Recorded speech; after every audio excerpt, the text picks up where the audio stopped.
Welcome to the Uproot Project Podcast, where we dig deep to uncover and dismantle toxic beliefs about God, ourselves, and each other. Our goal is to replant new insights in the fertile soil of wisdom and love, fostering personal growth and transformation. Join us as we explore new ways of thinking and living in a world of complexity and diversity.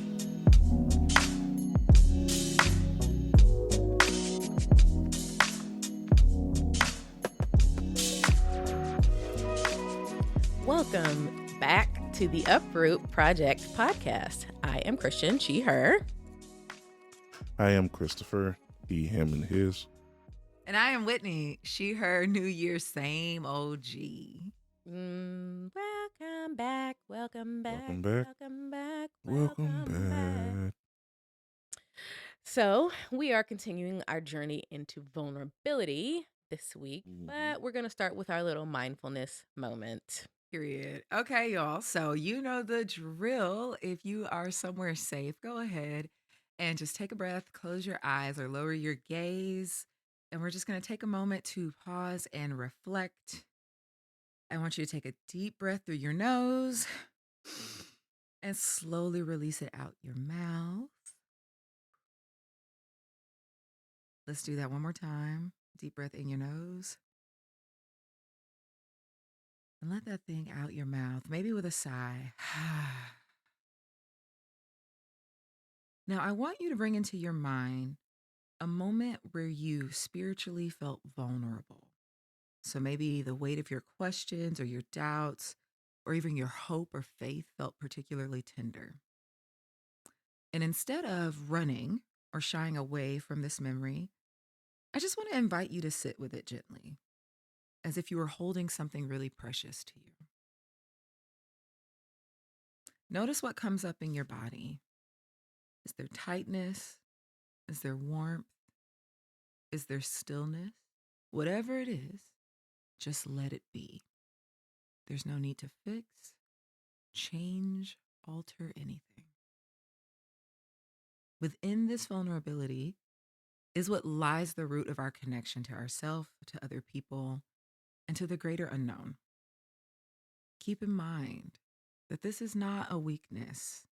It's an invitation to grow, trust, and release what's no longer serving us. So take another second here with it. And I want you to take another deep breath in through your nose. And as you exhale, just imagine sending yourself grace to that space you feel it in your body. Grace for your questions, for your journey, for living. And when you're ready, come back into the space around you, flutter your eyelids open, and carry that grace with you throughout the rest of this episode and preferably the rest of your day or your night. And we're going to go on with the show. Awesome. Very good. Y'all all right? Yeah. Is that the sound of grace flowing through your body, through Mhm. your innermost being? Silence? Yeah. Sometimes, listen, silence has been doing wonders for me. Silence is good. Truly. Yes, come on, sounds. Right. I mean, you said Sounds. silence was, that's also God's grace. Noise. It is, yeah, grace for the noise. Grace for the noise. Grace for the. Christian rolled her eyes so hard, It's y'all. all grace. I love it. All right. Grace upon grace. Right. This section is called A Vulnerable God is a Venerable God. Which is what? Veneration, venerable. I think a lot of us understand it, but for the uninitiated, venerability means worthy of being revered or worshipped.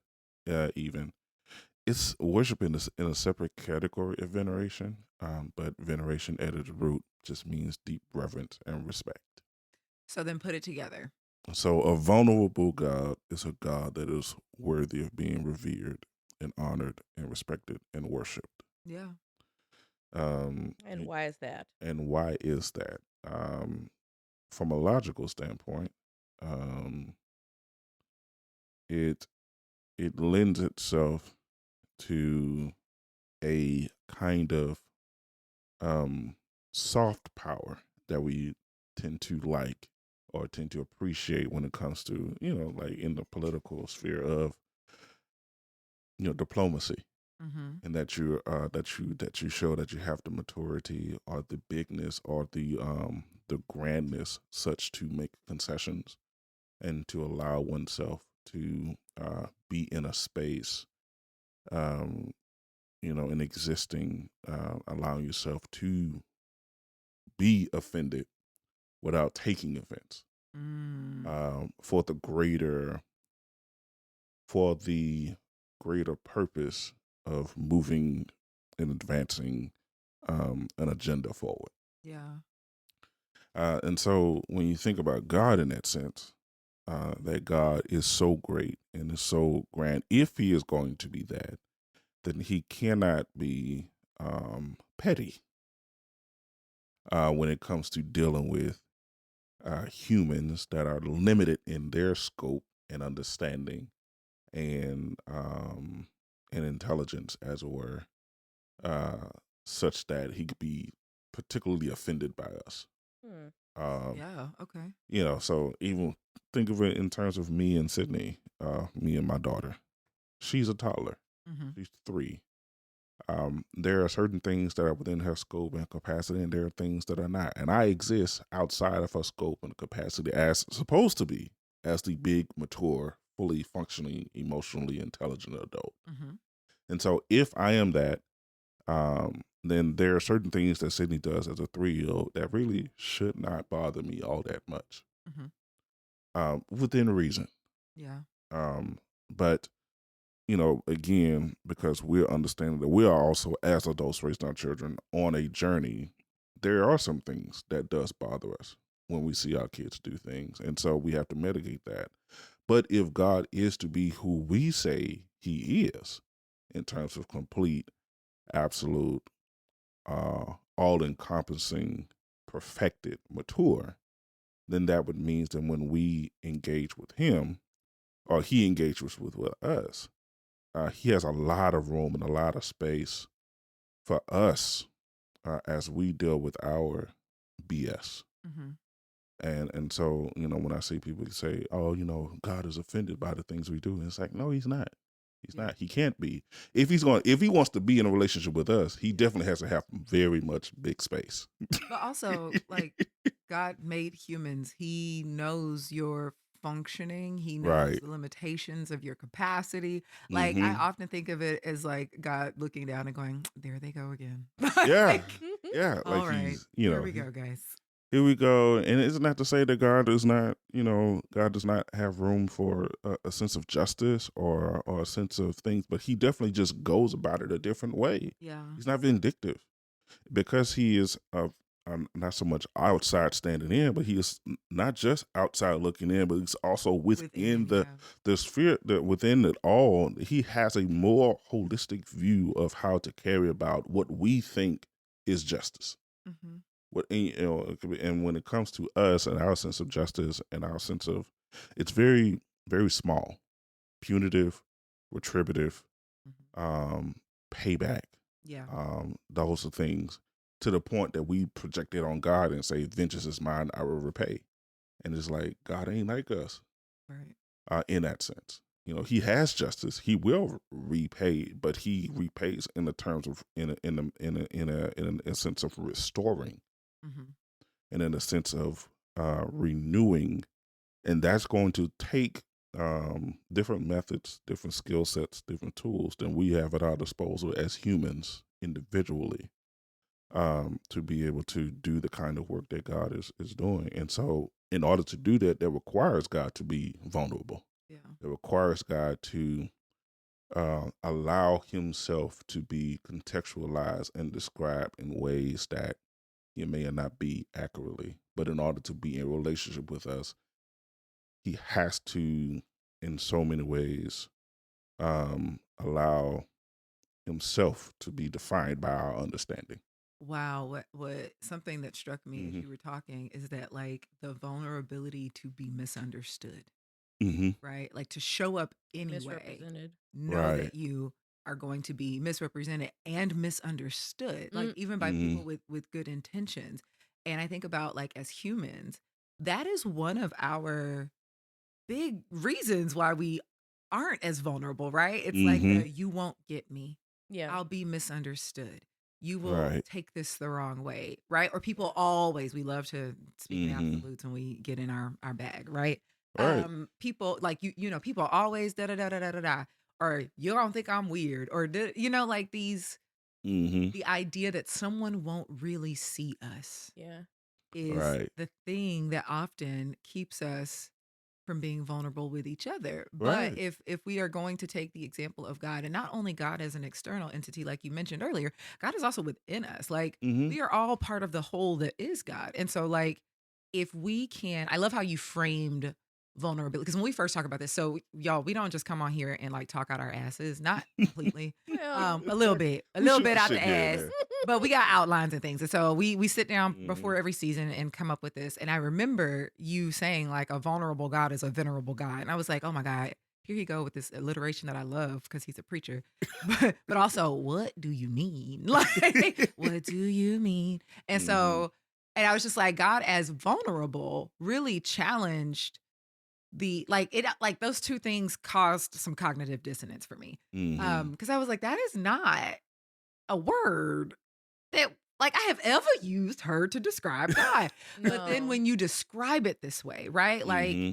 this ability, and I love what you said at the top of this, to oh hell, that fast. It went out my brain. Give me a second, don't nobody say it. It's gonna come back. Watch ADHD in action. Hold on. The ability to be offended, like, you know, put yourself, I'm paraphrasing, you can go back and Mm-hmm. clean it, but Mm-hmm. to put yourself in the line of offense without actually being offended, right? Right. So that I was like, Yeah. oh yes. So I mean, Yeah. granted, you described this Right. before Right. we Right. recorded, Right. and so I was just Yeah. like, oh yeah, I'm on board with this.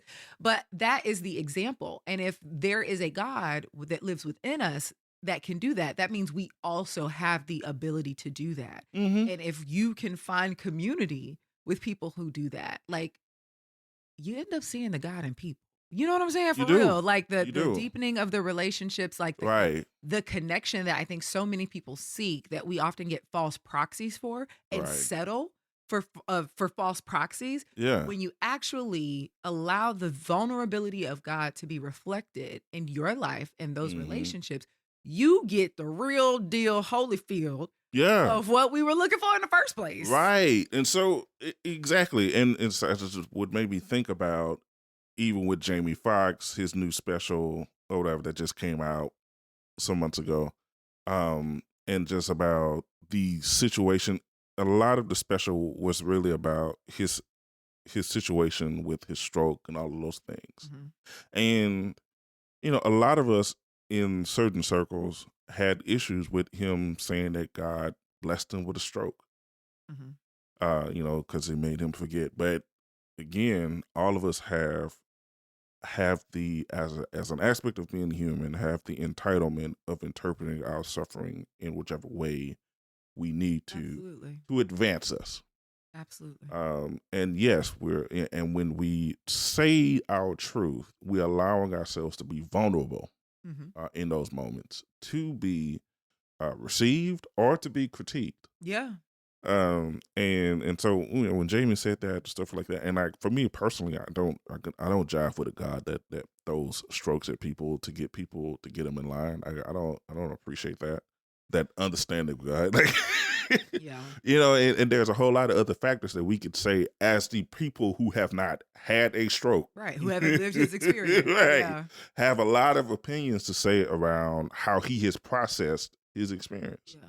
And that's also, you know, our, you know, that's what we do. That's what because we're all processing God and understanding God in our own ways together Within our own capacity. within our own Within our own capacity. frameworks. And so I appreciate. I don't forgot where I was trying to go with this, It's okay. but ADHD in action. right, real time, y'all. But it just, like you say, it just brought to mind a lot of the things, and I even wrote about it. It's like, hey, that's his experience. I don't necessarily gravitate towards it, but let's actually unpack the idea of what we're saying when we say that a God gives us certain things. Yeah. Like accidents or sicknesses or disease or strife, to move us in a certain direction that he wants us, and just how harmful that is, and the implications that come from that. And let's unpack that. Now, if you want to do that, that's fine. Mm-hmm. But here are the things that other people hear when you say that, and possibly, maybe when you hear it, you will want to unpack that and reinterpret what you think your suffering should mean. Yeah. But we can only do that when we begin to voice our truths and opinions and honor where everybody is when they say their truth. Yeah. And I think that it's that, right? It's the honoring of people speaking their truth. Because I think that is the other. So we've talked about, I think on our first episode, we talked about like everybody ain't a safe space. And that is part of the reason why. Because everybody don't let you honor, they don't honor your truth or allow you to do so as well. And so determining like what places are honorific, that don't even mean that. Right. Right. But you know what places that will uphold that or hold that space, Right. even at the point of divergence, right, or disagreement. Right. Are you in a space where your truth will be allowed to be your truth?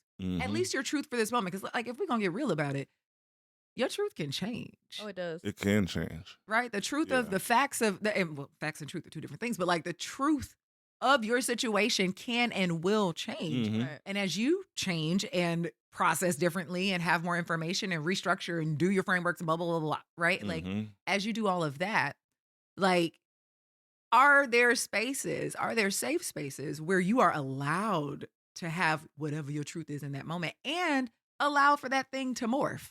Yeah. Right. Yeah.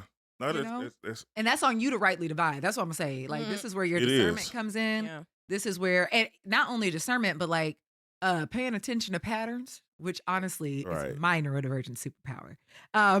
But paying attention to patterns, right? Like if you see every time something, like somebody get a little weird with you or you feel the little energy shift, Yeah. maybe that's not a safe space. And instead of being loyal for whatever reason, whether it's the, what is it, sunk time fallacy or whatever? Sunk cost fallacy. But it's the same. Yeah. Like whether it's that, just because somebody been around don't mean they got to be around. I mean, they can stay around. right. You know what I'm saying? Yeah. Like You can always change your mind, you can, right? And especially with new information at the horizon. exactly. And as we're at the top of the year, also considering that like when we release things, we make room for new things. Yeah. And I think that like I kind of zoned out on y'all because I was thinking about the word Damn, not vulnerable. the truth. No, like I was thinking Vulnerable. And we hold space for And the I have truth. to. I was- right. No, like when he was describing it, when you were describing like, you know, the way that God is vulnerable and, you know, like taking it, be offended without taking offense and all of this other kind of stuff. I was like, man, why does vulnerability sound so negative? Like why do we have this? That's negative to you. Yeah. Well, like Mhm. because the idea is like the way that what you were talking about is like take offense and don't be offended, right? Right. Or no, Go ahead. give me a minute. Yeah, I'm Let it sorry. go. I'm Take sorry. offense and not be offended. You know that you know that you don't have to be punitive, you don't have to be retributive. Like all of these things is very much about like the reason that vulnerability is scary, which is, and it's literally the definition, it is that you're susceptible to physical or emotional harm. Yeah. And it's like, yes, but that's the part we focus on, right? The fact that you are susceptible to emotional or physical That's harm. the risk. Right? It's the risk aspect, right? But like every risk has a reward. And we don't tend to talk about the reward side that is available with vulnerability, which is what like you were kind of talking about, like, oh, a God who is willing to be vulnerable, who is willing to be misunderstood, who's willing to take the risk to interact with us, even though we gonna fuck up, like we get the opportunity to engage with them, and he gets the opportunity to be there with us and see the aha moments. You get the opportunity to be like truly in community, Yes, and to truly feel supported and to truly feel seen. Like you can't get that if you don't take the risk. that's it. You don't. You better be the synthesizer. Break that down. Yeah, and so that's like, but that was when you said it, I was like, man, this feels negative. Like it just feels everything, like all the connotations we have about vulnerability, they tend to focus on the risk of it. Yeah. And that's what I meant by negative. They tend to they focus on the risk of it, right? Yeah. You know, I got it when you started talking. I was just like, oh, I know where she's going. Yeah. This is exactly it. Yeah, but we focus on that risk side, but like I read, of course I did. I read a book, and it was talking about how, I think it was Martyr. It was talking about how we never think of now as the past's future. So let me back up. No, yes. Are we in the same space? So let me back. I think we're in the same space. Let me back up a little bit. Oh, we cooking. So there's they have these hypotheticals where it's like, oh, if I go to the past and I change something, it could have all of these effects on the future. Yes. But in the present, we don't think the things I do now are going to have effects on the future. Yes. We don't think that. Yes. And so when it comes to vulnerability, we're like, oh, look at all these bad things. The proof in the past. Right. Look at this could go like this, right? We don't usually think that. It's like, it hurts right now. It's like, oh, but if I do this, it could do this. Like, look at the wings of the butterfly if I let myself be me instead of pretending to be somebody else. Okay. Look at what could be. Like this is I can't remember, I'm messing up the phrase. It said we don't think of now as the future's past. That's how it goes. Yeah. And I was just like, no, that's it. Listen, so I recently, and I feel it in my black body now. Like the future is where it is. I can't go in the past.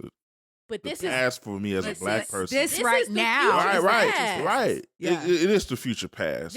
But there are past. people that have had such great experiences in the past that they could have the luxury of looking back. Oh yeah, no, when we're making things great again. Right, but as black people, that's things not have gotten progressively better as we move forward. Yeah, right. No, that's real. So what's interesting is, I reread. Because I'm in a rereading spirit. Yeah. And so I reread Osho's Awareness. Oh, no, that one, okay. You know, I'm good for a nonfiction philosopher, new age woo woo. I'm heading in that direction, so you're gonna have to send me all of the. It's upstairs if you want to borrow it, but I'm gonna need it back. No, I just get one. Yeah, I get one. So, damn, you can't even just borrow a book. Damn, I'm a mood reader, and so that's real. I might have that book for 6 months before I get in the mood, and I just read it, so that's fine. But yes, but one of the things, I hate holding people's books. That's fair. One of the things Osho says, because I think like even as a person that has done a lot of study about like Eckhart Tolle's power of now, right? Like being in the power of being in the present moment. Yeah. One of the things Osho said that fucking shook me, and I was like, and I think it shook me personally because because what? I had to describe the jaw drop. Oh, got you. I heard chop shop, and I was like, where? But like one of the things he says, because I think like when we talk about anxiety, even from like a mental health professional stance, right? Anxiety either is caused by living in the past or living in the future. Osho goes further to say the future is nothing more than projections of the past. That's all it is. That's all it is, because you can't. It's not real. It hasn't happened. Not only is it not real, you cannot project. It's just like modifications of shit you already know. Absolutely. Right, it is. Right? It's just so like if you are expecting it's the Taco Bell of intellect. Basically, same 5 ingredients and you put them in a different order. That's what it is, right? Or some like, oh, there was a pain point here, so I want the opposite of that pain. Like, right? But like even in your understanding, whereas presence with here and now, you are open to literally all the possibilities of the universe. And presence isn't just like, if you read the book, which I recommend, what I will say is you might find some resistance in your body as you read it. Follow that resistance, see where it goes. Because it's like Osho's kind of in your face. He's funny, but like philosopher funny. And so not funny. No, it's funny sometimes. There's a lot of repeating of things. And what I find is that, sorry, I'm adjusting my mic, but what I find is the repeating is a necessity. Sure. Mhm. The repetition is a necessity.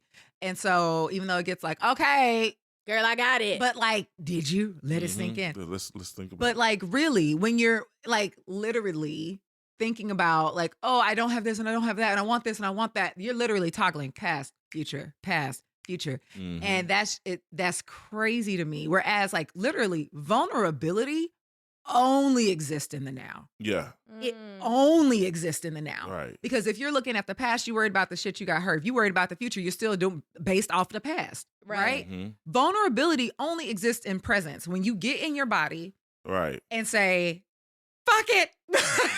This is what I'm gonna do. It only exists right now. Yeah, you only Right. have access to the benefits of vulnerability now. Right. Right. And you can only actually get hurt now. Now. Yeah. But here's the thing. And this is because like, as I think we talked about this in episode 1, like I have been on a crazy ass vulnerability journey for like the last Mhm. 12, 13 months.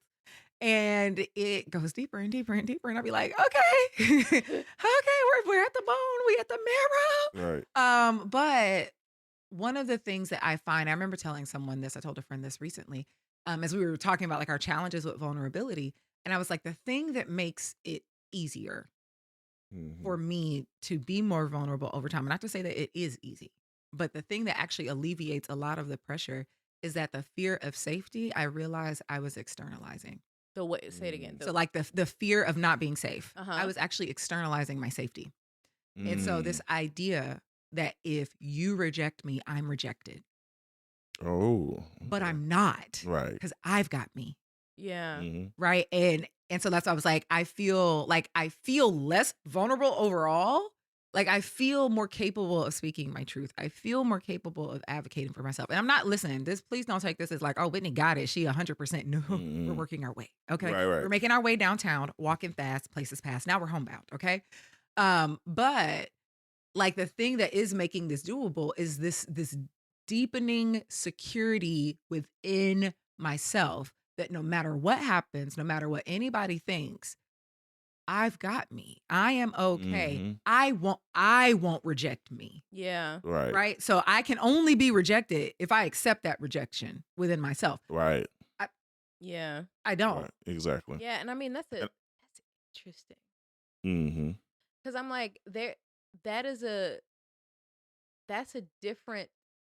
that's a vulnerability with you. Yeah. Right. Right. Yeah. That's an access to, like you said, like when you're talking about when you're no longer externalizing your safety, Mhm. Mhm. you can be in relationship with people and they no longer have access to harm you the same way. Literally. Right. Yeah. Yeah, and that's true. And I even thought about when you talked about externalizing your safety. I thought about moments in the past where I may have like felt like embarrassed about certain things, Mhm. and I just couldn't shake it. And I just remember me just all of a sudden it's like I refuse to be embarrassed, Period. and then like that went away. It was like, yeah, oh, okay. Crazy how that works. Right. It's like, oh shit, okay. I could just like not be in that space. Like, Yeah. Yeah. So you want to know what's funny? I used to Mhm. have, and I don't particularly care for this person, so I'm not gonna say no names, but I'm gonna call out the situation. Mm-hmm. I used to work with a person who would all the time say, "Oh my God, I get secondhand embarrassment so bad. I'm such an empath," which I just want to say, like, listen, no shade to the empath. I too feel deeply, but y'all need better energetic boundaries. That's really what this is about. It's a lack of Mhm. energetic boundaries. However, moving on. Yeah. And I was like, how the fuck are you secondhand embarrassed when that person may not even be firsthand embarrassed? Right. Why are you? So how this crazy that you thought it was second. Right. That's your own projection. That's your only business. Yeah. No. Exactly. That's your own shit. And how so I would like feel. like not only are you not Mhm. safe within yourself, nobody is safe with you because you think people feel what you feel. People don't even really get to be there. Mm-hmm. You know what I'm saying? And so I was just like, Wow. and it's crazy because she's one of the people that like nobody, like people kind of shy away from because there's a lack of authenticity Right. in even her basic good morning. Ooh. Huh. There's just a lack of authenticity in it. And so it's just like, oh, well, I Jesus. just wonder why, I'm so weird with people. I have blah, blah, blah. Because you're not real with yourself. You not vulnerable with you. Yo. How the fuck is anybody else going to be vulnerable with you? I'm sorry. Go ahead. I need you to, I got to find the words you said again.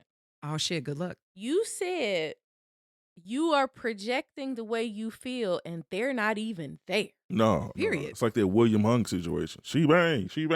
He doing what the fuck he doing. We're all embarrassed because we wouldn't. I thought it was great. I thought it was ridiculous. But this is what oh, struck baby, me. when she moves, she moves. I know she the was word. like, you know what? Wait, I'm that's with not it. she bangs. That's She Ricky bang, Martin. She bangs. She moves. No, that's the song he sang on there. Oh, he auditioned. I was like, because he had another song. He coming out. came out. Idol. But that was his audition. That's song. fair. Yeah. No, when that. Oh, okay. When we're talking about trying to be vulnerable with God, the amount of projection. Oh man. No wonder. That is going to be in this week's message. No wonder we don't want to be vulnerable. Come on, with him. somebody. Because we project a lot of. We project all the things. Oh, girl, yes. Look, okay. How? I was thinking about this, like in the car. I never felt like I was allowed to be vulnerable with God. Let me explain. No, go ahead. I got you. There is, God already knows everything, right? That's the way that the faith practices we grew up in operate. Omniscience. God knows Omniscience. Omniscience. Big brother is watching you. Mm-hmm. Well, we'll get there. I'm sorry. We'll get there. But that's how we weaponize his omniscience. That's that part, right? But he knows everything. That's the logic, right? So there's no use in me trying to pretend that I am not doing, saying, feeling things that I am doing, saying, feeling, right? There's no use. However, I'm only allowed to have, in the faith practice and the way that I synthesized it, I was only allowed to feel one way about him knowing. And that was shame. Well, God damn. That was all I was allowed to feel. I couldn't feel seen. I couldn't feel known. I couldn't feel like God understood. I wasn't allowed to feel that. All I could feel was shame. Because we have made God to be so holy and so other. Right. That we're supposed to have, we're not. So that when we get in his presence, we are to feel shame because we are finally coming to the realization that we are not him. We are, and so we are convicted. You're a filthy rat. Right. And so we are convicted of our sin. Right. We are and should be prompted to, it's like, look, if I'm so ashamed, I'm not going to ask God for help. That's because that's what shame does. Shame hides, right? Right. I'm not like, so if I'm supposed to ask, how am I going to be vulnerable when I'm shameful? You can't be full of both. You can't be full of right. But I mean, and that's the thing. Like, it's like, oh, God is so much better than me. But no, that's not even what I learned. Gotcha. What I learned was that y'all thought things that I was doing, saying, thinking were wrong, and that you decided God thought that too. Exactly. Because you projected your thoughts onto God. You made a God in your image. God doesn't even need to be there. Right. Right. He don't need to be there. I let you guilt trip me out of God. Right. God, you know what, sister? Yeah. Let that out. Let that out. That felt good. Yeah. I was thinking about it in the car, and then when we was talking, I was like, that's it. No, that's it. That's dead ass. Because I was they have cock blocked you from God. We're going to bring that back. Now that's some merch. That's going to be our running thing. Don't let it cock block you from God. Like out of actual God. No, for real. Not their out of the experience of God. We were talking about the wizard. So everybody, we're recording this shortly after all of the things. It's coming out shortly after. It's going to be January. Oh, the new one? Yeah. Oh, what? Wait, what? No. Shortly after what? No, like, so we the Wicked. Yeah. So anyway. So we were kind of talking. We glossed over some discussions of the Wiz, but the Wiz was a projection. He was an actual man. Yes. But the person that everybody thought he was a projection. He was created. He was literally just a man. He was just a man. He was a man with loud fire, bells and whistles, Lots of smoke and loudness. mirrors. Lots of noises. Yeah, Lots of noises. that nigga was a clanging pot. Clanging cymbal. Yeah, That's he it. was. And a tingling gong. it was Ain't that very how it hollow. I go? think so. Just noisy. But like, Sounding brass are tinkling cymbal. there you go. Thank That's you. the King James. Wow, we weren't. I mean, I'm we were a sorry. little close. Yeah, you were. You were on the Y'all were right very track. close. Fair. I was just saying it to let y'all know how close y'all were. Oh, thank all you. all the brass and shit. Sounds, cacophony. Sounds, right. Cacophony. There you go. What was that, Christian? It was a cacophony. You know what's funny? So Tell me, what sidebar- megahertz is that? Sidebar, I had their child yesterday. We went and did a fun activity because like sometimes parents need a break and Auntie needs some time with her baby. Oh, Yes. And Thank you. We I- welcome it. I was driving and something happened and I have like the strangest processing noise. And so I was literally going, why did sit in the back seat start going? I was like, how was that not even weird to her? And I was like, oh, because of Nothing's who her weird. parents are. Nothing's Yeah. weird. Nothing. We are all the same. So yesterday, Oh yeah. we're watching. We're silly all the time. We're Literally. watching some weird movie. I don't know what movie Chris Shooter. turned on. Shooter. Anyway, Mark Wahlberg. I wanted to talk about that movie later, but Oh, yeah. Oh. no, not like in detail. But there's parts of it that were useful.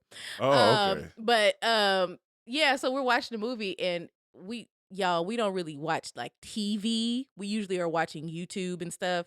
So Sydney's not used to commercials, Mhm. and so the Oh, God. the Burger King commercial came on. Oh my And she gosh. starts singing it over and over, but of course she's singing it wrong. It was so. She's I BK looked and and I was like, CJ. she's singing.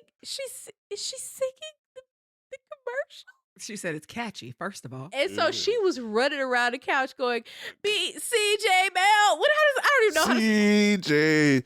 Bad out of have bed. it your way. You rule. She Now was she made it about her cousin. running around the couch. And I was like, singing it's it. And I BK was like, singing. And she'd be like, it's BK. The first time. And then she slipped back into CJ. CJ. Happy to hey. I was like, That's hilarious. That's how I knew it was time for bed.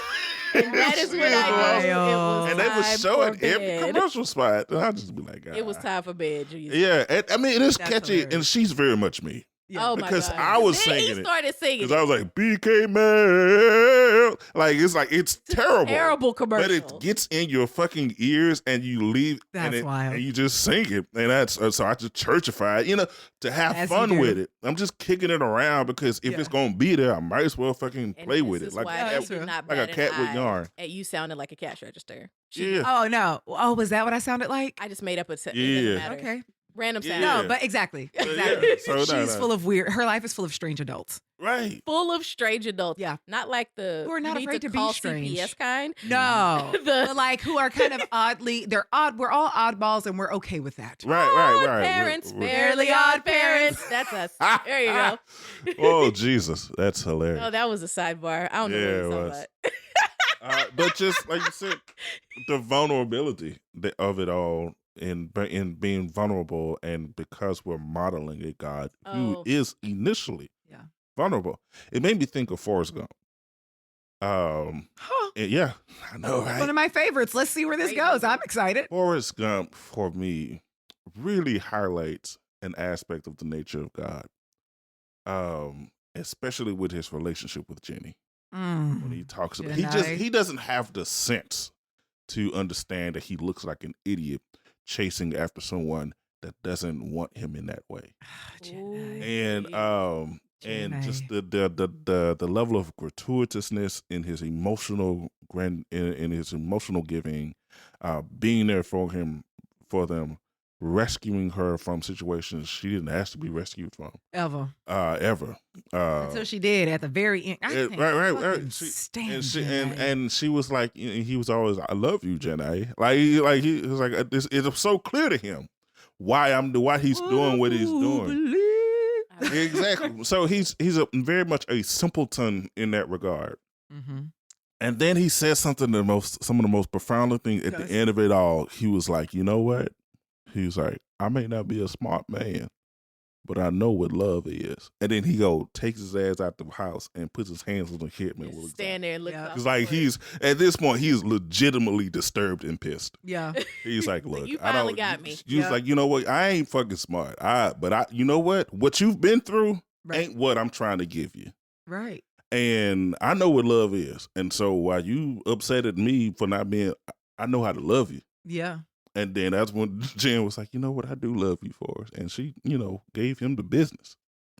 Oh, and then, I've seen that entire movie in years. I always see but it's clear. It's my favorite movie. Yeah. And so, like, I'm looking at that. So what you're saying is we should give God the business? I'm not saying that. Okay. Not like that. It's not what this. No. You said the business. I just was going to carry the metaphor further. A metaphor for finally opening up to. We should blossom in front of the Lord. Y'all don't worry about me. I'm all right. See? I'm but okay. but yeah. So the vulnerability of God and how He continuously and relentlessly pursues us, and relentlessly makes Himself look like an idiot for wanting to be in communion with us in varying ways, and allowing Himself to connect with us in ways that we may feel like He shouldn't. Yeah. Especially with church people that felt like they can gatekeep the presence of God. And so, they would very much be the first people to say, like, nah, God ain't in that. God, no, all I the met time. God here. I met God here at the club. I met God here at such and such. Yeah. And there was another guy, I forgot, somebody was telling us of this story of somebody he knew that grew up in church, and he ended up being a porn star. Mm-hmm. And he said he met his wife on set, and it was like something about the way they made love. He felt God in that moment. Period. I think he left the porn industry after that. But like, and did she?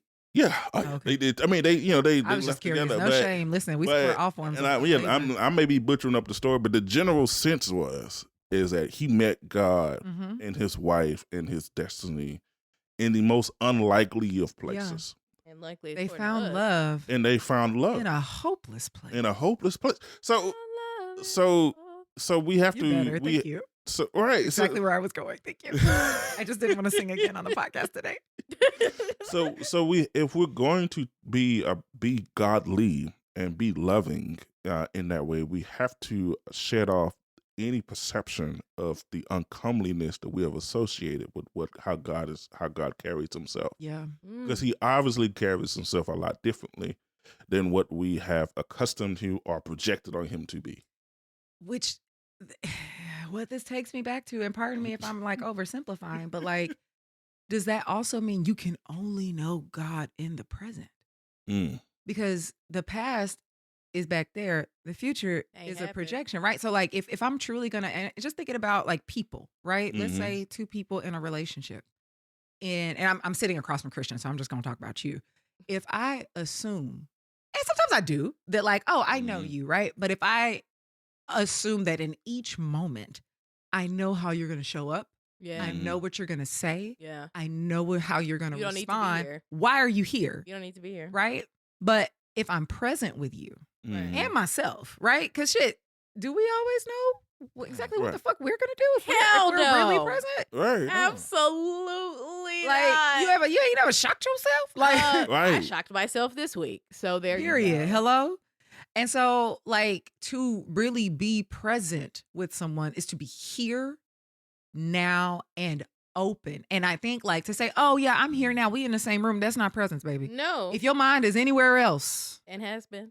Anywhere else. You're not right. present. Yeah. Right? And so, like, having that relationship with God is always present with us. God is presence. God is love. And it's interesting that you say that, because it almost seems like that even though God is all present, that in so many ways it almost, if He's going to be present, it somehow cancels or narrows His omniscience. That in order to be present, like you said, like we are needing to be present. Yeah. Okay, it's clicking. Go. And so it's like, I know everything, but everything don't matter if I'm with you. Period. Because we're here right now in Right this now. moment. And actually, the future, does that matter? No. I don't give a shit about your past, Right. right? I'm I right don't give a here. shit about I your am past. right here with you, right here, right there. now. And I have always, and that's why what it means is Jesus Christ is Jesus Christ the same yesterday, today, and And forever. forevermore. Yeah. And so, this is a real time revelation I'm coming, so bear with me. Yeah. But the idea that Jesus Christ is constant and consistent throughout time and space means that he has the wherewithal to be Mm-hmm. present with us. Yes. Uh, There's a thing here Osho talks about, but I'm gonna let you finish. Go ahead. Oh, okay. So ahead. like Osho talks about like Jesus and the cross Mm-hmm. and how, and Lord, please don't let me butcher this. Please Mm. bring my memory back together, Lord.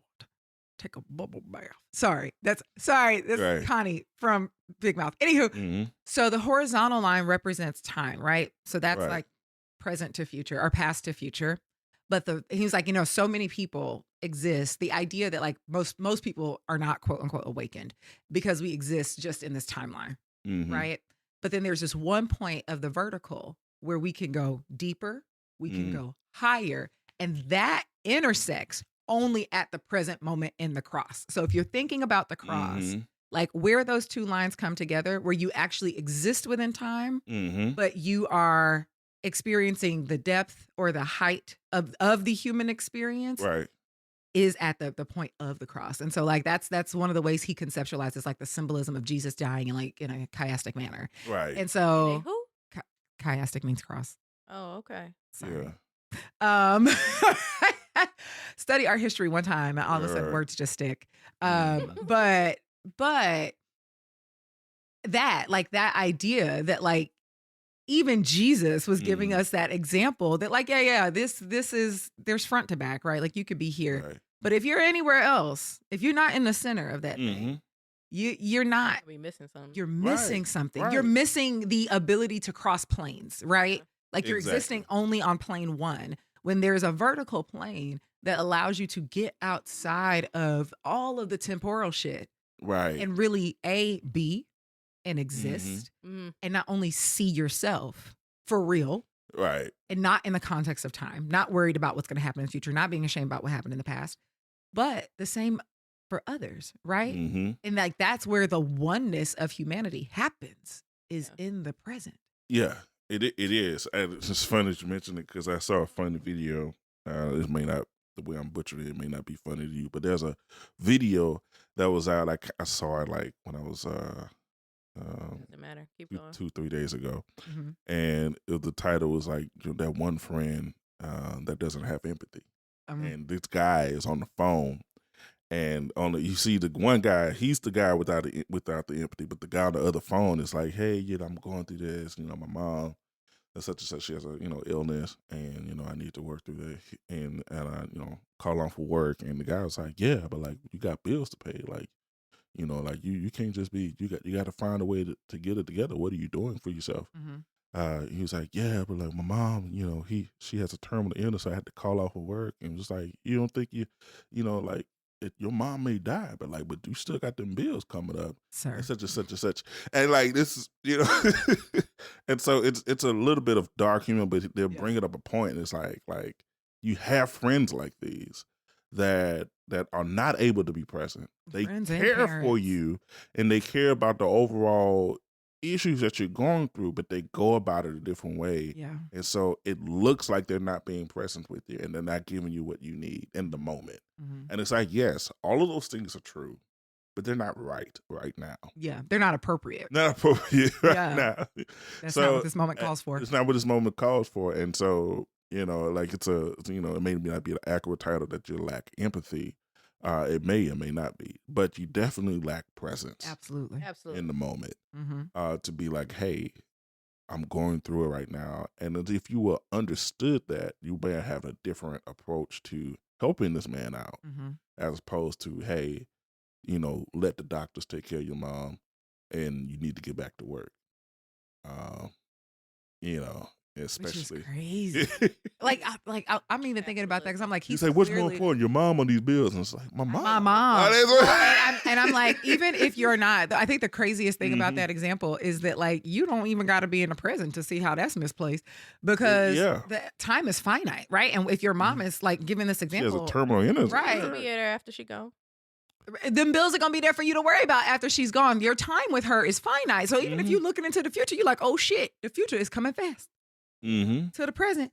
And I should probably get in all the FaceTime with this woman who's about to Right. deuce out the roof. Like before I like Right. it's just very your priorities. It's capitalism. I hate Right. capitalism so But much. that's a prime example of how that man's vulnerability at a moment got Yeah. abused. And Yeah. got disregarded and ignored. And it was not handled well. Yeah. And so now, no, that friend is not going to call you back. Well, and I think The that's next here's the beautiful thing about that, right? Like Mhm. even in like when I say use discernment, but like you have to practice vulnerability and that will weed out people, right? Like Mhm. if people are, and not to say, oh, you like if ain't can't know if you everybody can't handle your vulnerability, you just cut them off. That's not. That's not what Listen, I'm y'all, saying. please use your noodles. But like the thing is like you have to know where to properly place people. People can still have value, right? Because like there's Mhm. something vulnerable about saying about this being offended without taking offense, right? It's like, hey, this is obviously, I can't trust you with this. With this, Right. right? It doesn't mean you are useless to me. When I need to find a new Right. job, we can talk. And if at some point your feelings are gonna show up and you're not gonna be able to ignore them no more, I will be here to talk with you. But you're not ready. But also, Mhm. where in this conversation do we go, hey, that priority, like I hear what you're saying, and I'm not saying that money isn't important, but right Mhm. now I don't like that doesn't align with my priorities. My priority is my mother. Yeah. Mm-hmm. Right? Like that's also a vulnerability to say, hey, Right. in this conversation, our priorities are not aligned. Yeah. Yeah. And you can get, because I don't think everybody always recognizes. Sometimes people are just trying to help the only way they know how. Yeah. Right. And if you tell them that's not the priority, I need this switch to be made. Some people, if you let them, will make a switch. We'll make a They'll switch. move around. They will. Some people will rise to meet you if given the opportunity. Some Mhm. people will not. And I mean, and this is Yeah. something that Discernment. I see people do stuff like this, but it's in certain capacities. So like with husbands and wives, this is where I've seen it. I'm sure other people do it. Where, somebody comes home, typically a woman, and is like come talking about what happened during her day. And the husband goes, hey, do you want to try to find a solution, or do you just want to bitch and moan? And it's like, bitch and moan today. Bet. I can't believe he did that. Right? Like come with That nigga. come with the energy requested. That part. But I've done the same things with like, not the same thing, but similar things with friends who have been like struggling. Mhm. I ask them, Are we venting? it's like, Mhm. hey, do you want to reminisce or do you need a distraction? Yeah. I can help with both. Just let me know which. Right. And if they say distraction, I got memes on deck. you know, Okay. And she do. I be having memes on deck. Mhm. It's like, do you need a meme? Do you need to hear something stupid? You want to hear a dumb story about my toddler? I have Right. thousands. I would What- like to talk about a book ad nauseum. You want me to tell you about the worst book I read last year? I Oh, got you. y'all. You got an hour? If, I have if read- you listen you- to this, say no. I heard about it. Say no. Oh, Tell her to man. pick a different book. Tell her to pick Where's the the lube, Nyla? That's all you need to know. Oh That's God. terrible. Second, tell her to pick the second worst book. Not this one. Yeah. Not this one. We've talked about this book on this podcast. We before. have That's talked- how bad this fucking book is. The second No. worst book. Boy, he don't like you. Stop dating him. Yeah. Break up with him. That's big break up with him No, energy. stay broke up with him. It's a second chance romance. Those are hard to get right. Those are so hard to They're very hard to Look, Like in books or in real life? In real life. Both of them. Yes. I've done it. I tried it. I attempted it twice. That was I've terrible. only did it once. I've only done it once and it didn't go. It didn't. That shit didn't curl. It. It could have. It wasn't my fault. Yeah. We'll But all agree I with that. grew. I did what I did what I needed to do No. to I be the am person not that I was supposed I sad wanted to be for that. that it didn't work. Oh, same. But it didn't work. But it didn't work. No. Not sad. Wait, was Rance in Because- that? Yeah. He might be. Was that a little Rance Allen in there? Little But ranch it didn't dressing. work. I don't remember who sings that Rance song. dressing is absurd. Did you say Rance dressing? Do not speak ill of the dead in such a fashion. This nigga called this Man, Ranch makes everything better. I reverenced his name. Ranch, You know what? You put did. a little ranch on some shit. You did. That shit That was elevates. funny. Rants. Okay, y'all, this is for all the churchy kids Oh out there. my Who, if y'all don't know who Rance Allen is, go look him up. Shut up. It's bones. That's That my man favorite became a one. meme unto himself. That man was a meme before it was a meme. He was. You go, hey, listen, you got to watch a video of Rance Allen. He has to know that he was doing that shit and trolling niggas in the spirit. Oh, He had to have absolutely. known. Yes. Rest in pieces. Because that, I love me Wait. some rants. Right, man. Look, Name Jesus. Oh. Oh. Oh. Oh. Oh. Oh. Jesus. I love that song. You're It is. stupid ranch dressing. Rance look, dressing. Rance dressing. Holy man. It was shit. It's right there. It's not even like No, hard. that was a good That's one. light Christopher. work. You don't listen. I'm going to say this. The light I work don't is like all usually of the your ones best. you do. No, the light work is usually the best. But that one, the light work's usually quality. Yeah. There were koala bears involved. Yeah. Koala. Koala. Your light work's usually your best work. Yeah, yeah. yeah. So light hand. Light hand, Yeah, light yeah. touch. That's good shit. What Rance fuck dressing. were we talking about? It's low hanging. I don't know. But Kev on stage don't need to take that one. Give us credit, Kev. He ain't gonna see it. You know what? He will. Let me be He will. prophetic. Yeah. Send it to him. Talk about it. Well, look, you still got to meet Tony Baker. So yes. Hey, whoa. That's I was our just watching prophetic- this man do a tour of his house because, he getting his house remodeled. Oh yeah. And then I said to myself, no, I'm really a gay. I can't. Like, he got this tub. Y'all know Tony Baker tall? Yeah. Yeah. He got this tub. He got say, a tall man tub. Yes. And he like laid down and pointed his toes. Uh-huh. And I said, Oh. and I was like, now, should I become Tony Baker's girlfriend just so I can get in that tub? And I said, that's a lot of effort. I was like, Whitney, you can stick You're the type of person that you could become friends with Tony Baker and I get could. him to get in your. I could, you but Yeah, you but I could. have a tub and my feet go straight out. And so I was like, Whitney, you don't have a need to do that. But also, I just, Mm-hmm. every day I become gayer and gayer, and That's your truth. well, I'm here for it. it's truth and probably partially environmental because probably. Mm-hmm. I was already there, and then every day it's like, oh, Talking about men be men. it's ghetto out there. I hate this for you hets. You hets, God bless The you. poor babies. Cis hets. Oh my God, cis don't have hets, to not be you ain't got to be cis. cis. Oh, okay. They don't have Trans to be heads cis. too. Trans heads, I oh, don't. yes, Anybody that really has to like deal with Y chromosomes, and I'm not saying all of the Y chromosomes because Chris got one and he cool. Yeah, He I'm good. He good. I'm gonna I tell like him, not this. you different. No, but dead ass. Yeah. It's like And here's the thing, not even just the Y's, because Right. sometimes the double X's be tripping too.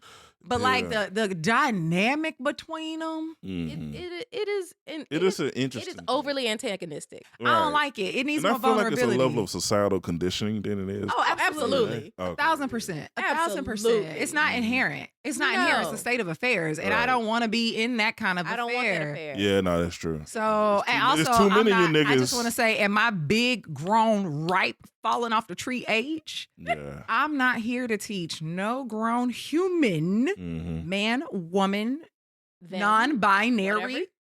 pal, okay? How To human? To human. Like, I'm not here to teach you what an emotion is and what the purpose is and what I- you should be doing there with is- that. Like, Yeah. nigga. Yeah. No, there's No, that's true. me and Chris are Uh, like going through. We are growing up together, Period. and we are like learning together. That's cute. I'm Oh, down with that. No, but on purpose, Yeah. right? Yeah, like like it, we both want to be better. Yeah. I say yeah, we both want to be better. Yeah. right? Like on purpose, intentionally, Mm-hmm. but together though, You know? right? Not like I'm Chris's mommy. Absolutely not. No, and I I'm don't want to be not- nobody's mommy. And I'm already kind of naturally maternal and a little nurturing. Right, I'm right. quite You nurturing. have a nurturing spirit, yeah. You know what I'm saying? And so, Mhm. like, but to protect my own energies, like, you can't be so deeply, because I've been there, baby. You can't be so deeply in need Mhm. that I turn into your mama. Because guess what? As a Right. grown up, I'm not attracted to children. Love, Look, And so, love. I almost said something that's like that's for another conversation. But Okay, yes, I blessed. get you. Yeah, no, but no, I'm not. And so, doing like, it. there's no way that Mhm. relationship can survive like that if I got to be your parent. Now, if we're walking partners side by side and we're doing shit, and not to say Yeah. like you got to be perfect or you need to be exactly where I am, but I think there needs to be a balance Yeah. of shit, right? And that's Right, and that's listen. which is like you said, which is where why me and Christian are together, because I think a lot of the times, and I had this conversation with other men on another day, and I think we have equated femininity to childhood. In so many ways, we have conceptualized Correct. It's called childlike infantilization. aspects of the human to femininity. Mm-hmm. And it's like, look, I don't want, my woman to be Infantilized? A child. a child. So it's like, we think of, Freakness. women, think of women as not necessarily dumb, but not as intelligent. Which is crazy. Emotionally That is the unregulated. most- From the niggas that get That is sick the from one little misogyniest- germ. Massive The and all those misogyniest things. take I have ever All right, heard. we I made up a do. word for it. No, I support your work. Yeah, it's like we do think of them in those ways, but we don't think of it that way because we're so concerned with defining our masculinity as not feminine. Which is crazy because we all need a balance of masculine and feminine Whatever energies. that That Right. is how. No, it means shit. It means It's not in the ether, No, I mean like right. Okay. but it's not what people define it that's as. what I'm saying. Right, It's way right. too And big that's- tributes. right. No, 'Cause like, yeah. 'cause- Like being 'cause how- able to talk about your feelings is feminine. Fuck that. No, Right. Fuck taking that. action is a masculine attribute, right? Mm-hmm. Allowing without resistance can be a feminine. And when I say resistance, Mhm. I don't mean like being complacent. I mean just like existing, being, allowing, letting people do for you, being Right. seen. Those are feminine attributes. We Right. all need them both. Yeah. We all need them both. They don't. Like you, Y'all over here worried about appearances and what the fuck? Who right? gives a And shit? so, What I and so look yeah, like. like so when when the men are to be courageous or protectors, like I know women who are courageous. I know women who are courageous. protectors. Look, And So this is protectors. having what a I'm talking whole ass about, human like- come out of your stomach and on your cooter. Come on, That is women are courageous weak. as No, I fuck. know, It is, I know I agree. strong women. and I know Don't they be exhibit a blacking in certain type America of doing strength. that shit. Shit. Come on, man. So like you said, the way we think about masculinity, and especially when it comes to vulnerability, Mm-hmm. it's fucked up. Yeah. it's Well, not. because I think that's the thing. The idea that your masculinity cannot be vulnerable or it is no longer masculinity. That's Mhm. ridiculous. That's crazy. Everything can be Right. vulnerable. Everything got holes. Everything can be Also, vulnerable. like, And I feel like you make yourself more vulnerable by projecting invulnerability agreed. because all you're like, I don't Mhm. feel anything. All you're doing Mhm. is making it so that all of your feelings are stoved up inside you, right? So instead of having support so that you can like process and move through things, you are stagnant. Yeah. Not in a present way, but in a I live in the past all the time type of way. Mhm. Right? That's not courageous. It's not. And I think that's not. the thing. not That's not courageous. courageous. And I think like Mhm. also not truly being yourself, not being vulnerable enough even with yourself is not courageous. Not exploring all the facets of who you are because of a fear of being labeled as non-feminine or non-masculine. Right. None of that shit's courageous. Like Yeah. that's all bullshit and party. And mostly bullshit. Mostly It's boo. mostly Like you bullshit. hella uncomfortable. And like I just think like to be honest, I think we should do more shit that we're scared of. There is nothing that like Mhm. will perpetuate or like birth, I think, vulnerability in you than just doing shit you scared of. Matter of Mhm. fact, can I tell this story that I just told y'all about my niece? Yeah. Okay. So yesterday, we went, me and my sister, who is clearly one of Sydney's favorite people. Because I'm just the sister. I'm not your whole ass auntie. I'm just the sister. No, she She Haley, fucks where heavy with my sister Haley.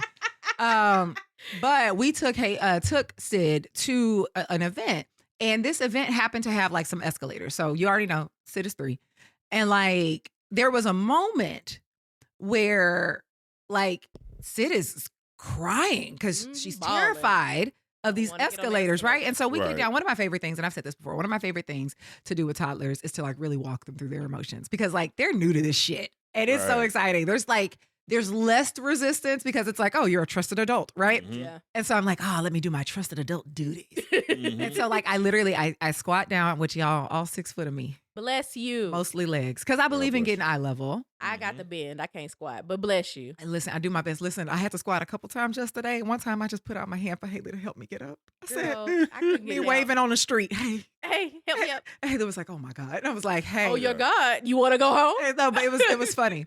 And so like I was like, Sid, What's going on? I'm scared. Okay. I hear that. I hear that you're scared.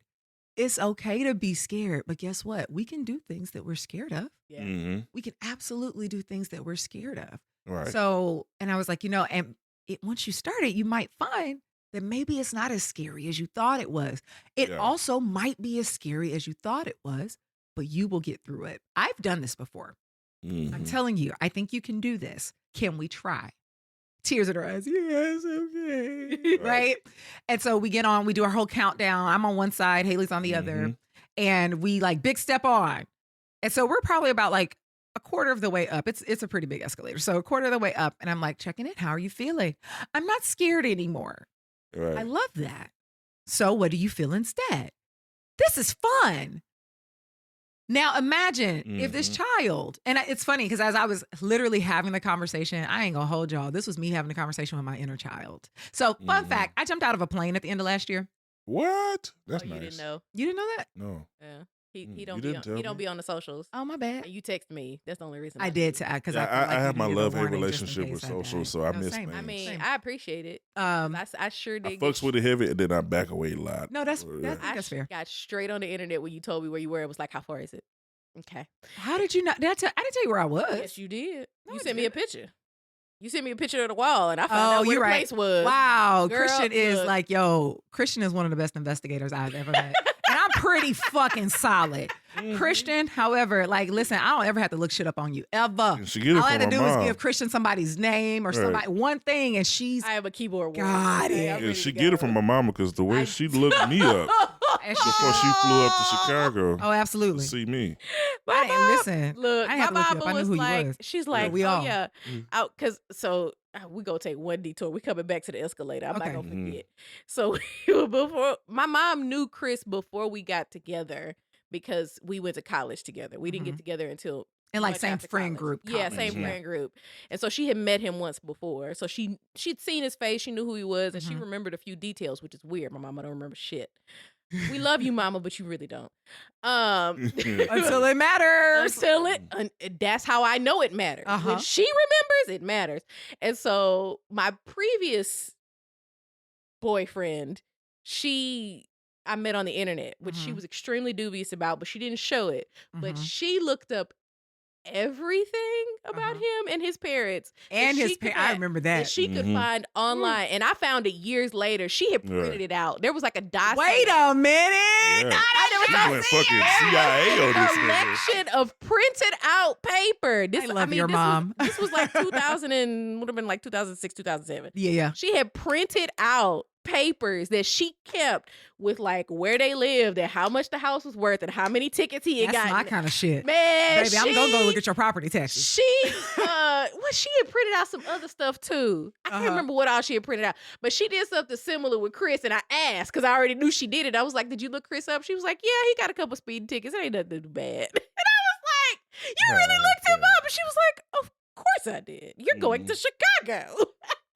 Period. So that's where I got it That's from. where she gets it She from, got it, y'all. she gets it from. That's crazy. And the way she remembered me. Oh yeah, she did. She was like, "Oh, the why one is- from Cashmere Gordon lived with his grandma." I was like, "You met him once." She's like, but he came to see you. That was Well, look. We could do an episode about that. When the other That's niggas separate. wasn't coming to see her. He came. that was in the hopsicle? No, that was when I was right after I had surgery. So you remember? Oh, when you were back at the room. Yeah. Right. When I had Oh, come I back, remember this, he was yeah. bringing me my jeans back. Yes. Yeah, Which funny story behind That is a- Yeah, it was a funny and wholesome story. Don't it is very wholesome. Yeah. Don't think too hard about it. these Yeah. Negroes. It's so fucking wholesome. But yes. And so So, Christian jumped out of a plane. ultimate investigator, how she knew where I was. I That's did. crazy. But no, so I jumped out of a plane, which was a surprise to me that day. A friend gifted me with this jump on her birthday. And I knew I wanted to do it. So like I didn't have a whole lot of Happy belated, resistance. girl. Happy belated thee. But like what I will say is my relationship with fear changed after that day because it changed that day in that present moment. And so in talking, so I've been really doing a lot of reflecting in the last, 2 weeks? Yeah, 'cause it was only like 2 weeks ago. Oh, okay. I had no idea. But yeah, I've been doing a lot of reflecting on like how it's changed and like what is different now. And so that was like one of the things is I'm talking to Sydney about like, we move scared. Yeah. And I'm like, I say that all the time. Like, I do everything scared. I'm so scared of everything. And people is like, what? You're so bold. You're so bad. You're so courageous. And I'm like, no, I'm not. I'm scared shitless all the fucking time. I just do it anyway. Right. But like, there's a certain, what changed? I think the biggest thing that changed for me is that I recognized during the whole process leading up to the jump, I didn't have resistance. And I learned what fear without resistance could look like. And so I often reach that point at the point of impact, right? And so like normally, let's say this was a regular shit, right? No lesson included. It would be like, oh, okay, we're jumping out of the plane. We're at the edge. I guess I better let go now because this man's about to tumble us over, right? And that's when I would release, but I would be like holding and grasping until that point and like anxious and da-da-da-da. None of that. I was like, our other friend was there and she was not jumping. And she was just like, I'm gonna take the pictures. She's like, I feel like I could do it at some point in life, not right now. And I was like, heard. Okay, cool. But she was just like, how are you feeling?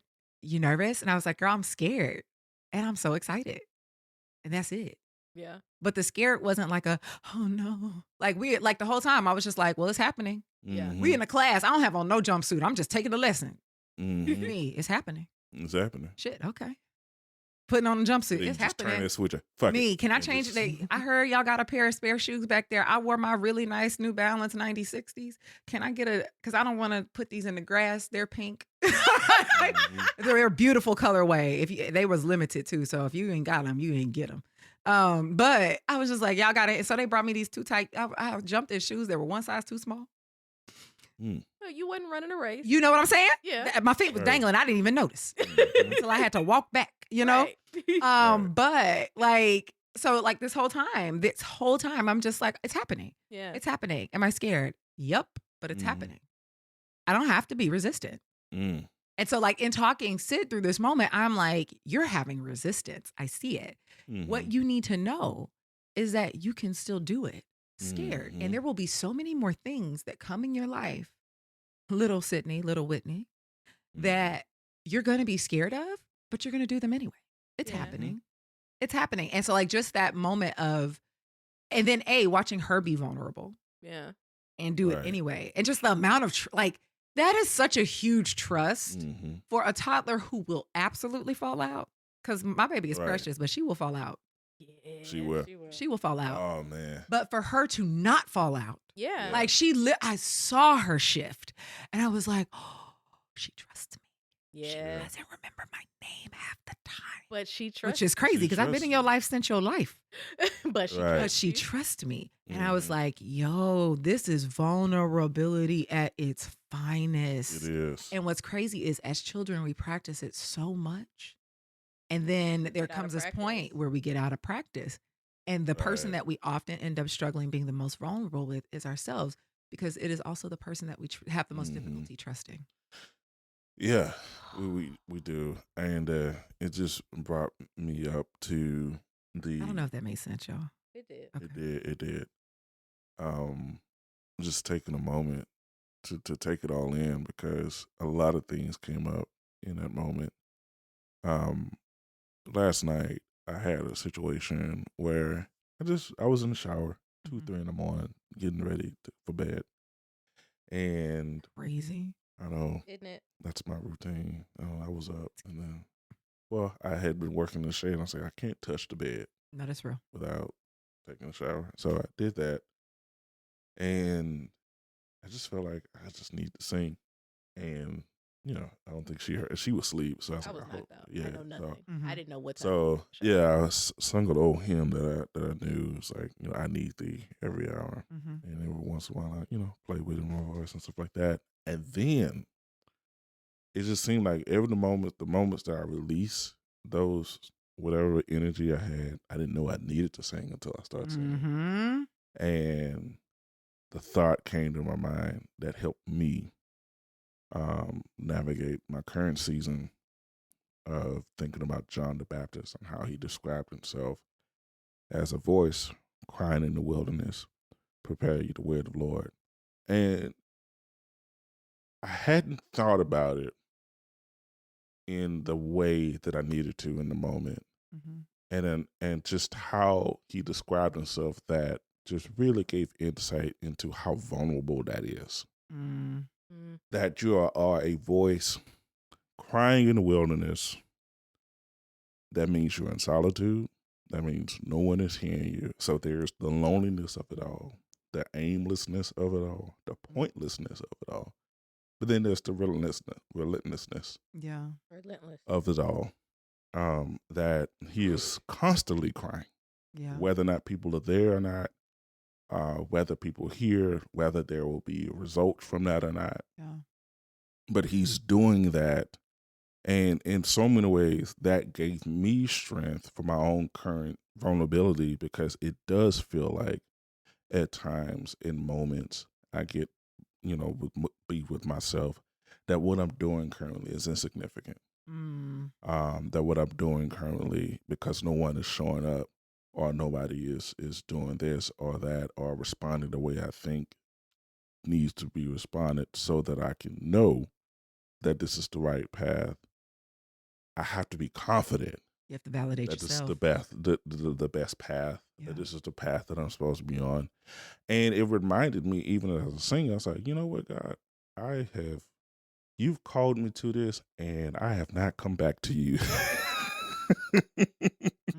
about what to do with this. It's like, oh, I got my call from God. All right, I'm going to go do it. And then I have to keep coming back. I have to keep grounding myself. I have to keep meditating to make sure that I'm not missing out on steps, and I'm not distracted by extraneous information that could make it, successful, but still feel a sense of lostness because I'm disconnected from myself about what is actually needed to carry out the assignment. And when the scripture came about a voice crying in the wilderness, I was like, yeah, that's where I am, and that's okay. Like, I love that. And what's interesting about the wilderness is, like, the wilderness actually gives you an opportunity to get in touch with yourself. So as a person that spends a lot of time in the wilderness, like, even alone, right? You're never alone. Right? And, like, if I can be woo-woo as fuck for a second, like, the trees are alive. They have their own energy. They have their own spirit. They're interconnected underneath the ground in which you walk. You are being supported. Right? But, like, spiritually, when are you ever alone? That's what I learned on Christmas. There was a point in Christmas where I was alone during the day. Oh, I needed it. Thank you. Yeah. That's right. But but, and, like, for a brief moment, felt lonely. And then was just like, wait a minute.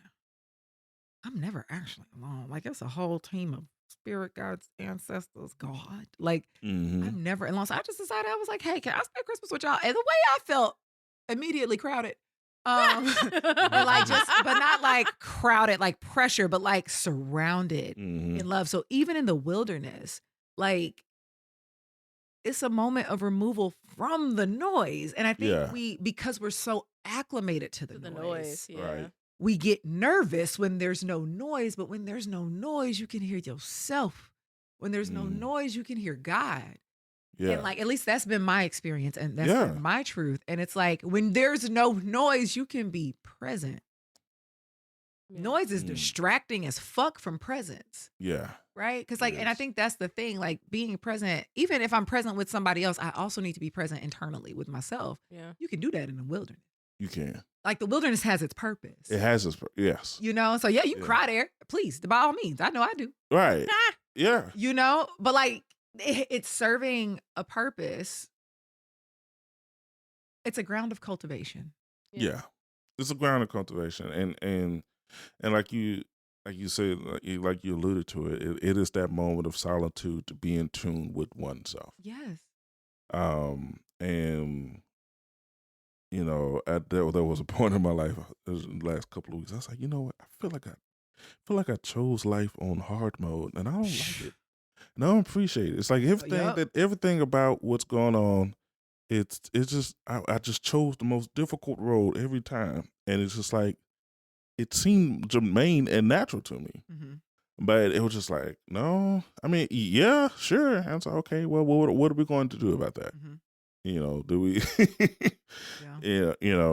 are we going to allow ourselves to lament and resent that, or are we going to deal with life as it comes, as we are, and just and move ahead and take the moments that you need to take a knee. We need to take a knee. Yeah. And then move forward. It's like, okay, this is what it is. Yeah. But you need those moments with yourself to be able to come to that conclusion that you're not alone and that this life is what it is. Mm-hmm. And you do have assistance and you do have help. Yeah. It's funny that you say that, you're never alone, because there's also been this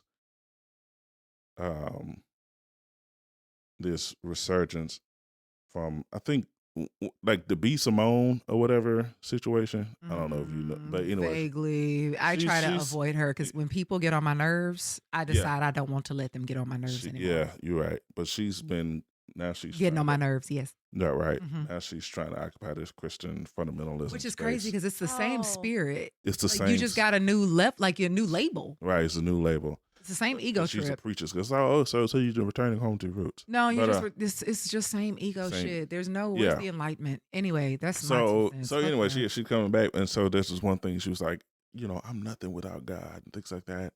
And we've heard that, so it's not like a unfamiliar phrase, but it even now it's like, okay, I'm nothing without God, but you're suggesting that you're ever without God. Mm-hmm. Right. Like, this is the disconnect. Like you were without God before. Like God was not present. Right. And so there's this disconnect that happens even within religious thinking and religious education, that God is somehow separate from you and that you could be without God to the extent that you realize that you're nothing. Yeah. And I'm here to tell you that you're thinking that you're nothing is merely a projection. Period. You're never without God. Therefore, you are something. Mm-hmm. Always. No matter where you are. No matter where you are. No matter what it looks like. No matter how you're acting. Yep. You have inherent intrinsic value because God is never without you. You come from God. How are you going to be without him? How? Okay, twins. How? How? Like you and God are inseparable. Literally. And when you're doing something, it's God as you doing something. Mm-hmm. Yeah. And so, imagine, if instead of being indoctrinated to believe that God is outside of us and that God is disappointed in us and that God is mad at us if we do this or if we don't do that, that God is punishing us for not being attentive enough, like he's a toddler who wants to play with his dad. Imagine if instead of those things, we were told about a God who never leaves, who's always there, no matter what. I will never leave you nor forsake you. If we were, but not with a shamey, judgy finger. Not with a shamey, judgy finger. Mm-hmm. Yeah. Not sees you when you're sleeping, knows when you're awake, kind of thing. Not Santa God. Not Santa God. Not naughty, nice list. Not that guy. Right. Right. The ever-present, loving, and supportive, and vulnerable, encouraging, willing to be with you in the mess, love you in the mess, not look at you like garbage in the mess. Non-transactional God. Imagine if the God that we learned about was the one when you were approaching something scary, you weren't scared to trust him and take his hand and get on the escalator. Imagine. Better metaphor. Right? Imagine if that's the God you get introduced to, that anytime you run into him, it's like, oh, you are trustworthy. Instead of, oh, let me pretend to be someone else. Right. Let me not piss you off. Let me make sure I don't piss you off. Yep. Let me make sure. You're wrathful. Let me make sure that because and me and Chris had this discussion. I was reading All About Love by Bell Hooks. Y'all gonna hear a fuck ton about that book. Oh yeah, I'm starting to read it too. One of my favorites. Y'all read the whole series. Go read Salvation and Communion. We have to get the other two, but I just bought the first one because I need to reread the first one because I listened to it. But she had there's a part in her book, and because I listened to it on audio, I mess it up. But she says something to the effect of, all people want to be loved unconditionally, and that's what we go looking for. And I had to replay that 3 times because I was like, it never occurred to me that was an option. Never occurred to me that was an option. Even the God presented to me was not conditions. Someone who would love me unconditionally. Absolutely. It never occurred to me that was a possibility. Damn, Christian. And that's real. And when I said it, I was like, that feels kind of fucked up, but it's also very eye-opening. That a lot of us don't expect more. No, we don't trust a God. Even though we've preached, we're scared of it. For the most of our lives, even though we preached a God that is love and loves unconditionally, we don't believe we can't conceptualize that, and therefore we don't trust it. Yeah. And so while with our lips we say what God is, but with our hearts and our minds and with our rules and our regulations, we live with a God who has conditions. Yeah, absolutely. Because we have conditions. And God is love, but make sure you don't do X, Y, and Z. Yeah. God said He'd never leave you or forsake you, but make sure you don't do this. Make sure you don't find yourself. God might send you to hell, and where God He is will, not. and God leaves leaving you and forsaking you. Yeah. So imagine, if you will, that we got to meet the God that we actually believed in, the God that we be talking about. Yeah. Let's imagine that. And then let's make that reality. Love like that God. Yeah. And expect that love from people. But not in a, if you don't give it, I'm going to cut you off way, but in a, this is my expectation. And I understand that you're struggling, and here, to have the ability to communicate in ways that lets people know what the expectation is without shaming them for not meeting it. Right. When love is what you are and love is who you are, you will do it regardless of what you get from it. Yep. Because it's not a transaction. You are who you are. For me, if God is love, God is love. For me, people have called me kind. And not because I want something out of you. That's just who I am. I mean, that's what kindness is. That's what kindness is. I mean, but like you said, I do good things. I do nice things. Not because I want a certain thing or I think God will bless me. No, that's just, that's what you're supposed to do. That's a normal thing to do. Just like you and just like Christian, y'all do things because that's who you are and not because you think there's going to be a certain reward at the end of the rainbow for whatever the fuck you think you're supposed to be doing it. And so when you make, that your identity, you start to see less transactions. Yeah. And when you're not focused on transactions, you have a bigger and wider space for certain stuff that if you were looking at it transactionally, you would count this all as a waste. Yeah. I mean, you would. No, that's when you think of the grace of God and all of that, when you try to tally it up in a capitalistic transactional basis, he is operating at a fucking loss. Yeah. Big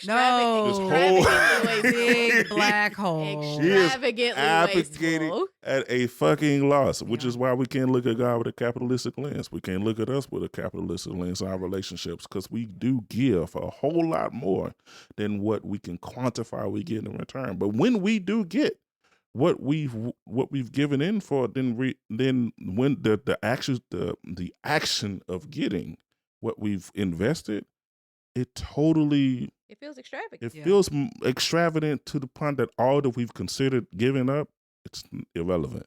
Exactly. It becomes irrelevant when we finally receive the love that we've been giving. We sit in that moment.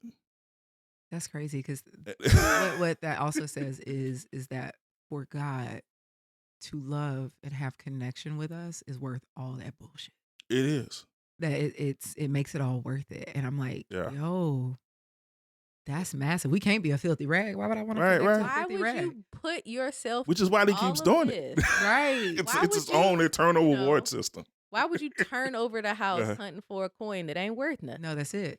And I think that's also one of the things. I'm telling y'all, this Osho book, get into it. It's an old book. Okay. The old ones begin. But one of the other things he talks about is that in true presence, your actions become actions. and not reactions. Mm. And when you are in past or projected past, also known as future, Mm-hmm. all you're doing is reacting, right? You said this, so I'm going to say that. You cut me off in traffic, so I'm going to do this. Right.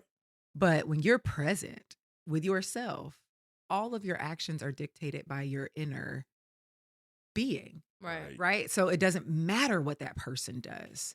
Because that's what you want. So like he tells this story of like, there's a Buddha who's walking through a town.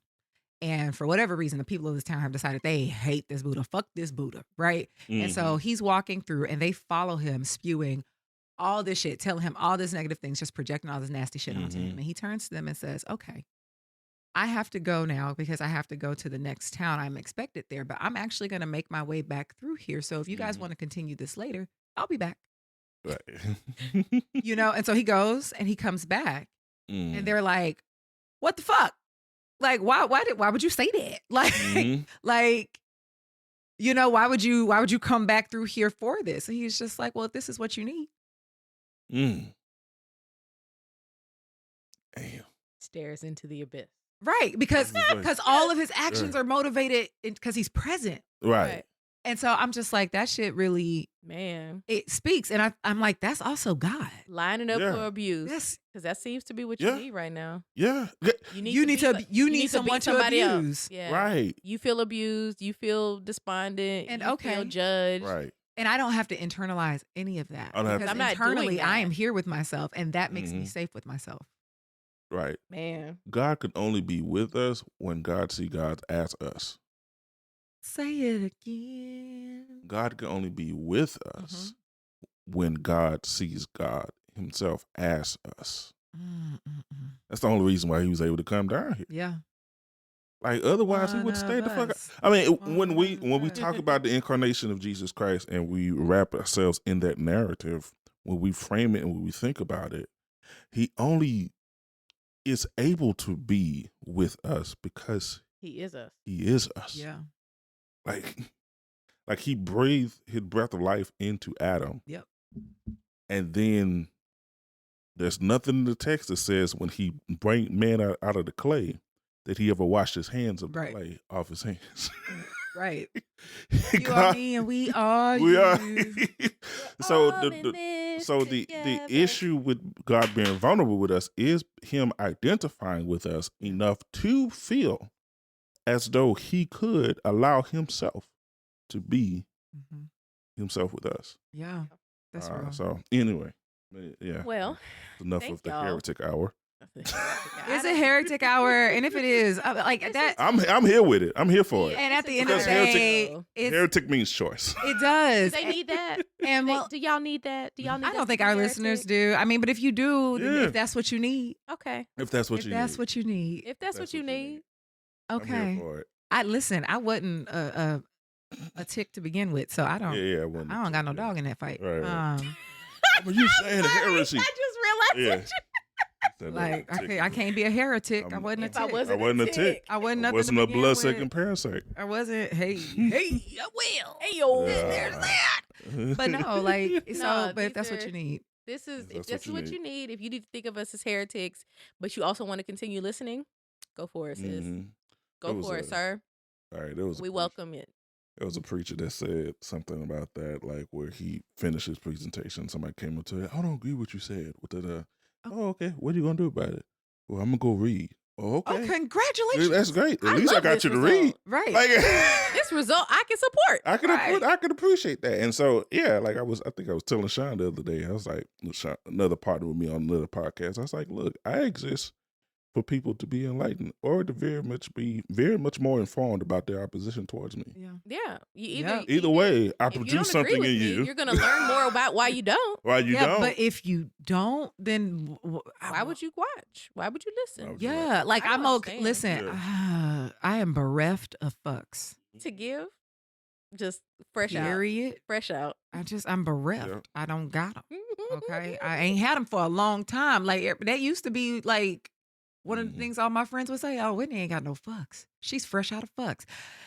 Yup. Yeah. Except it's not fresh anymore. I've been. Been out of Say out of the cover fucks. got spider webs now. It's just dusty, just Just layers. dusty. You gotta, close your eyes, see what come back.